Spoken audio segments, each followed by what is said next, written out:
Question. President Obama gave himself a B+ 1 year into his presidency. Now at 5.5 years, what should he give himself and why?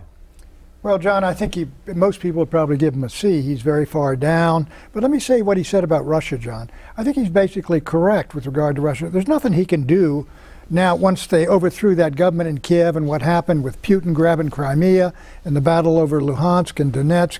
And what he is saying is, look, we got to manage this problem. We're not going to take it to a situation where we're both back and forth putting intermediate range nuclear missiles in Europe on either side. And quite frankly, we can't control that situation. So I don't disagree with the policy he's conducted in Ukraine to avoid a head-on clash, if he can, with Russia again. How much did the Affordable Care Act enhance or diminish President Obama's standing with the people? I just want to follow up on what Pat said. I mean, the president did say that America is still the indispensable nation when it comes to a willingness to expend blood and resources on behalf of certain ideals. But he pointed out we can't do it alone, and the world is too complicated to even try to do it alone. So I guess that would be what you might call the Obama doctrine. On the Affordable Care Act, he basically said it's messy, but a lot more people have insurance, and the rate of inflation of medical care is the lowest that it's been in 50 years. And I do believe that the Affordable Care Act or Obamacare is a permanent part of the safety net and will be regarded with the same sort of level of respect that Social Security and Medicare is given in the future. Do you think the Affordable Care Act was frightening in its impact on Obama's character? I think it certainly galvanized the growing sentiment on the part of large elements of the Republican Party, and actually independents as well, that the president was more left than perhaps he presented himself.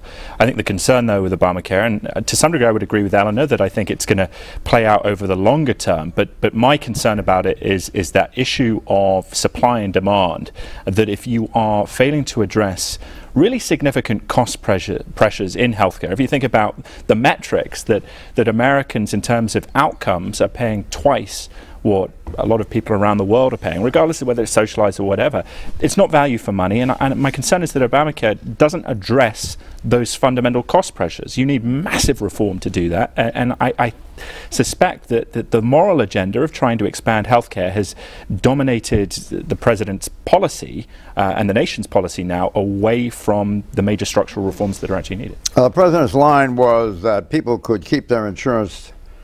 Did that damage his poll ratings on trustworthiness and whether he usually tells the truth? He took hits in both categories. Yes, and for good reason in my judgment, but I want to go to another issue here, which is the growth in the economy. Okay, yes, it has grown. It has grown by about 2%, 2.1% for the last 5 years, which is the lowest rate of growth coming out of a recession that we've had ever since the Great Depression, okay?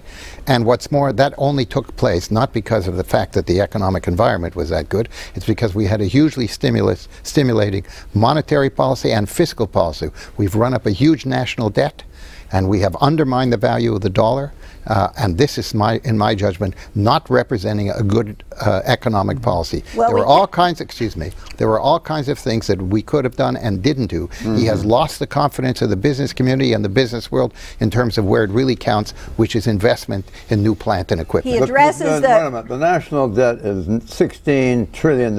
It's pushing $17 trillion. Right. Is it as bad as it sounds? Yes, you're darn right. It's as bad as it sounds. It's going to be a burden on this country for generations. You don't hear much about it, though, do you? Well, no, we don't hear much about it because somehow or other it's been taken for granted. But ultimately, it's going to be an issue that is going to affect and restrict what we are going to be able to do as a country for decades. Do you think it's damaging our relationships around the world? Or is it, are they just taking advantage of it like China?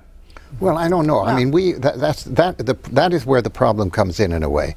We have a situation where we are losing the competitive edge that we had, not totally, but in many, many areas, and part of it's being lost to countries like China because we are not, we are not investing in capital improvement and in research and development to the extent that we can. And that in part is because we have these huge deficits which we are not really devoting to these kinds of issues. We're not investing in those things because the Republican Congress won't allow us to invest in those things. We have a higher deficit than we had in the mid-'80s when Ronald Reagan was in the White House, a much higher deficit. We're paying the same amount of interest because interest rates are so low. We should get every dollar we can from China, and we ought to use it to spend on all the things that Mort just cited. Hold on, Pat. But this president's record on the economy is not nearly as dismal as Mort just outlined. Okay, political pot shots. Okay, guys. President Obama also used the Economist interview to take swipes at Republicans, the Tea Party, people he dubbed climate change denialists, and get this, in a moment of candor,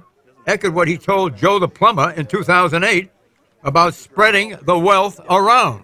My obsession since I came into office, and will continue to be my obsession until I leave office and afterwards, is the broader trend of an increasingly bifurcated economy where those at the top are getting a larger and larger share of GDP, increased productivity, corporate profits, and middle class and working class families are stuck. This, to me, is the big challenge. How do we preserve the incredible dynamism of the capitalist system while making sure that the distribution of wealth and incomes and goods and services in that system is broadly based, is widely spread. Question: using the terms conservative and liberal, President Obama falls into the liberal category, but is he really more of a socialist at heart? I ask you, Pat. Well, what he said to Joe the plumber was socialist, but what he said in this interview, I don't disagree with. What he said is, I don't mind people having their planes and all their huge dividends and the rest of it. You mean like Mort? Like Mort, but he said, what I am deeply concerned about it is middle America, and these people are stagnant. It's not growing. That's not only not fair, it's unhealthy for the society. And Mort can have his plane. Right. He makes the point that his policies are not punitive. If people have their house in the Hamptons in their private plane, like go ahead and enjoy it. But you know, the rest of the folks who work hard should have a chance at the American dream as well. And financial inequity is going to be financial inequity is going to be the biggest issue in the 2016 campaign. Thank you. He's right on that. No, but the question is, where does the money that we spend go to? For example, I would have spent a lot more money on education. I would have done something to revolutionize healthcare and really put all of my efforts in that, because you could have reduced the cost of healthcare, increased the investment in education, and you would have dramatically changed the distribution of wealth. And on that point, I agree with you. How many votes would you have gotten for that? Issue 3, boomers then, millennials now. In the past few months, there's been no shortage of public concern over the opportunities for America's millennial generation of young adults, be it their prospects for school, job, house, or life partner in the aftermath of the Great Recession. Such attention is certainly well merited. The Great Recession was felt acutely across the American population, but perhaps more so for our youths. So says Jason Furman, chairman of the Council of Economic Advisors, who keeps President Barack Obama informed. Mr. Furman is speaking about America's millennial generation, those between the ages of 18 and 34, who are larger in number than the baby boomers and someday will make up 50% of the workforce. That's, of course, if the millennials can find jobs. These tech-savvy, social media-tuned-in, health-conscious youngsters have plenty of reasons to worry. They are earning less than previous generations and hence stalling off marriages or buying homes. The unemployment rate for millennials is higher than the national average. In July, the unemployment rate was at 6.2%. For millennials, July's unemployment rate was 8.8%, 2.6% higher than the national rate. During the Great Recession, when unemployment peaked at 8% for those over 34, for millennials it peaked at 14%. In addition to the higher youth unemployment situation, there is the level of student debt. $1.2 trillion in early 2014, more than double what it was in 2005, with about 11% of those loans considered seriously delinquent. What happens when you are young and unemployed and in debt? you move back home. So, in 2013, last year, nearly 1 out of every 3 young adults, 18 to 34-year-olds, were living with parents, up from 1 of every 4 in 2005, 8 years earlier. Question, are the millennials, like you, Tom, at risk of becoming a lost generation? There's a risk. I think the core concerns, at least on my part, are things like, look at Obamacare, for example. The cost increases that we've seen as younger Americans from that, I think, are unfair.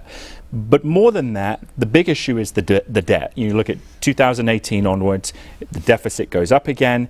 We haven't had reforms to bring down the national spending, and I mean that really in structural terms. You know, we need to see Medicare reform, we need to see Social Security reform, because otherwise my generation will go bankrupt under. And also what I think is the social problem of having older Americans against younger Americans, both calling for different types of government. One side taxes to protect spending on them, and the other side saying lower taxes for reform.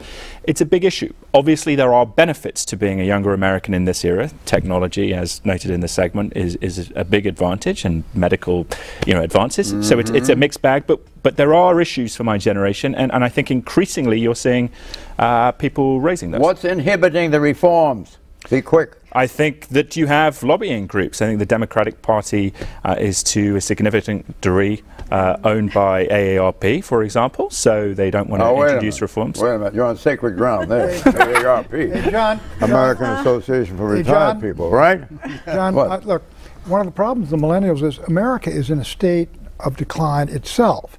It's been thrown into competition with the world, and there are all kinds of bright, young, talented, hungry folks abroad, and those folks are competitive with the millennials, and they're doing very well. I think the millennials are redefining how we live. It's the sharing economy. They're not running out and buying cars. They're riding bikes and using public transportation, and they're very community-minded. I think it's a great generation. What they ought to do is allow Elizabeth Warren to renegotiate the interest rates on those loans. Why should you be able to renegotiate the interest rate on your home mortgage, but you can't do it on your student loan? You feel more inclined to back Elizabeth Warren now for President of the United States? Look, I think she is a very talented and an imaginative officer in the Senate. Yeah. I do not think she should be president, because I don't think her approaches to the economy would work. What are your own reflections on the issue of this segment?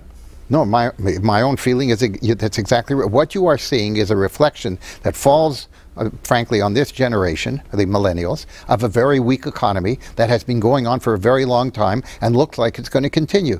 That is what limits the economic future of this generation, particularly when they're going into the labor force for the first time, and that is really a critical issue. And the reach of that situation is more far-reaching, so to speak, yes, than we have hitherto thought. They're just starting out, and their start is going to be a much weaker start than my generation and your generation. Yeah, but they're resilient and they're smart. Predictions, Pat. German economy flat, EU economy flat, Japan is contracting, consumer sales are flat. I think we're headed into a recession, John. Eleanor. No, Pat, no recession. Forget that. Is that a prediction? No. Well, I had to disagree. The Exim Bank will be reauthorized. Excellent. Tom? I'm going long-term. Chris Christie, Republican nominee, 2016. Really? Against Clinton, I think. Wow. More. We won't have a recession in the sense of a contraction of the economy, but we'll have very low growth for the next several years, which is just as damaging. Well, I've got a lot of seconds here. The North Atlantic Treaty Organization meets in Wales on September. I predict that the NATO agenda will be dominated by this year's events in Ukraine. They have spiraled from a political crisis and the annexation of Crimea to warfare. NATO will propose higher defense spending and doctrines and training, countering what many NATO members perceive, do I have more time, as a new threat posed by Russia. And I think I'm speaking for the members of this panel, but even if I'm not, we wish you a joyful Labor Day weekend with a minimum of labor. Bye-bye.